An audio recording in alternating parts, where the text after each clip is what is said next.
Good morning friends. എനിക്ക് നിങ്ങളോട് പറയാനുള്ളൊരു കാര്യം എന്ന് വെച്ചാൽ you have to implement a trade in a way that limit your losses when you are wrong. And you also need to be able to recognize when the trade is wrong. And when the trade is wrong, you just cut it and move on. So market എന്താണ്, what the market is telling you, you should know.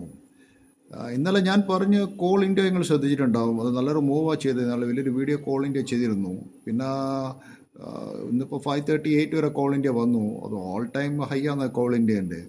പിന്നെ മറ്റേ stock ഞാൻ 2 ദിവസം പറഞ്ഞ PCBL എന്നൊരു speciality chemicals company, ഞാൻ പറയും 300 രൂപ അതിനുണ്ടായിരുന്നുള്ളൂ. ഇന്ന് ഓൾമോസ്റ്റ് അത് crossed 350 rupees. So both the stocks are doing extremely well. ഈ സ്റ്റോക്സിന് എനിക്കൊന്ന് PCBLനൊക്കെ ഒരു ഇനിയും മൂവ് ചെയ്യാനുള്ള സ്കോപ്പ് ഉണ്ട് അതിന്. So have a nice day. Thank you very much.